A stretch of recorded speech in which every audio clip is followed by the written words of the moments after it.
I'll break down the advice I gave Jake into 5 principles that anyone can follow to become wealthy.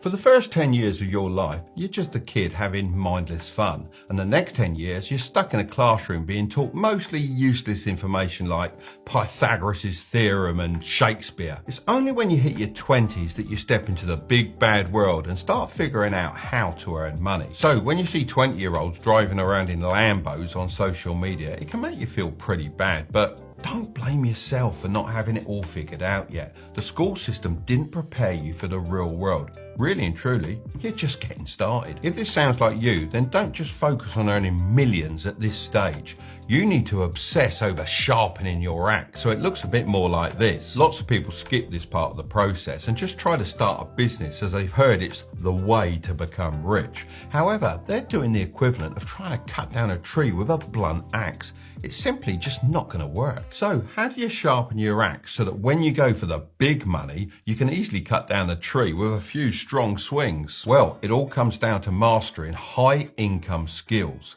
These are the skills that can make you at least $10,000 per month. Some great examples nowadays are video editing, copywriting, high-ticket closing, and software development. The amount you can make with skills like these will change depending on supply and demand, but mastering 1 or 2 of these skills can put you in a really great position early on in life. My son Curtis honed his videography and editing skills while still in school. Upon graduating, he quickly acquired clients and was earning $10,000 a month within a year. However, the money wasn't as important as the opportunities his skills provided. They allowed him to interact with extremely successful people and gain access to valuable information that others paid thousands for. This is the true power of a high income skill. It opens doors. So think about what doors you want to open and pick 1 or 2 high income skills that will help you get there. Don't rush this step. Sharpening your axe takes time and dedication.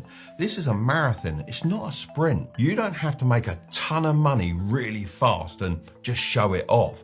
You should aim to last and not become a one-hit wonder. So extend your timeline. Stop thinking you need to become a millionaire in 1 or 2 years. If you learn the right skills, then the millions will follow. Just trust the process. Your money is like this stack of cookies.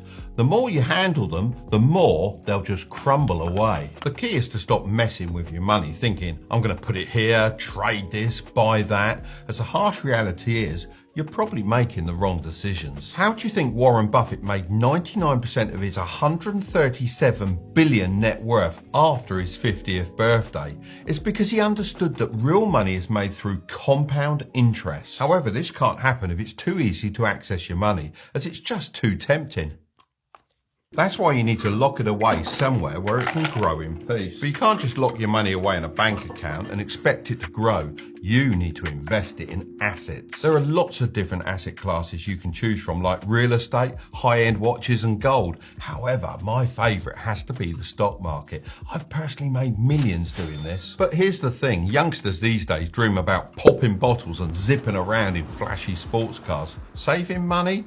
Not so much, but take it from me, making $1 million once is nothing special. You're only a legend if you can do it again and again. So after you've pocketed your first million, the real game begins. Can you keep it? And more importantly, grow it into a fortune. The best thing you can do is get that money away from you and into investments as soon as possible. That's what I did when I was younger, and I made a rule.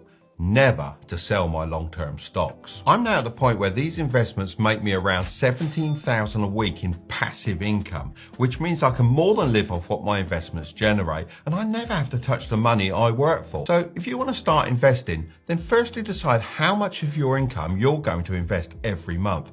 Don't make it an exact amount, but instead a percentage. As an example, if you invested $250 a month in a low-cost index fund and got an average annual return of 10%, then in 40 years you'd have over $1.5 million. Of course, investments can go up and down. However, the S&P 500 index fund has actually given a 10.98% average annual return over the last decade. It doesn't really matter what you choose to invest, just make sure it's an amount you can stay consistent with. This is the biggest thing stopping you becoming rich. You might think you fear failure. However, in reality, you're probably more concerned about how others will judge you if you fail. You see, I've spoken to so many young people like Jake who have big dreams but are too scared to take a risk and step out of the norm as they're so paralyzed by fear. However, taking calculated risks is the only way to get ahead of everyone else. Think about it for a second. If you're just doing the same thing as the majority of people, then you're going to get the same results, right? These risks might not always pay off, but luckily, when you're younger, you have one huge advantage: time. This is the most valuable thing you have. If you have this much time, your fear level should be at their least. Sometimes you just have to go for it. Not taking opportunities can lead to regret, and you may find yourself wondering how your life could have been different. As you get older, the ability to take risks will get smaller and smaller. As long as you have time on your side, then failure really isn't a bad thing. You should just see it as testing. Most successful people you look up to have failed hundreds of times before achieving success. You can't have one without the other. Success is just the reward you get for enduring and learning from failure. This is known as the Dunning-Kruger effect curve, and it shows how our level of knowledge affects our confidence. Most people never get off Mount Stupid. This isn't because they're lazy or unintelligent, it's because of their arrogance. They believe getting rich is down to luck, when actually it's a learnable skill. It's a never-ending process of learning and applying. Even at my ancient age, I still do my best to learn about what's currently going on. So remain a student for as long as you can. Not in the traditional way, just make sure to learn from those that are ahead of you. This is a long process and you have to earn your stripes. You can't just jump to the finish line, so learn and respect the process. If you get into the habit of constantly learning, then I guarantee you'll make far more money. The world is progressing faster than ever, and if you want to keep up, then you need to keep giving your brain software updates. Just like computers, if you don't keep updating your brain and keeping it clear of viruses, which in this case is outdated knowledge, it will eventually break down. If I didn't start thinking this way when I was younger, then right now I'd probably be sat on the porch dribbling into my dinner, not knowing what's going on.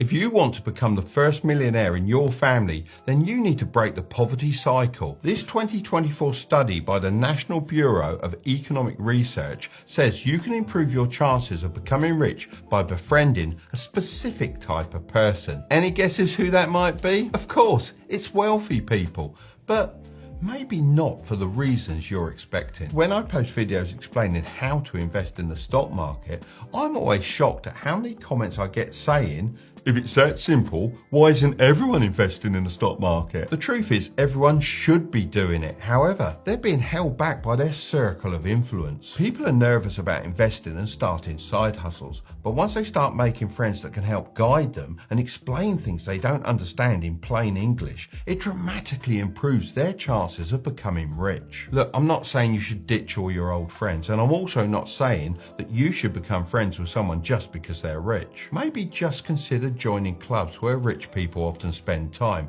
and you'll naturally become friends with these kinds of people without having to force anything.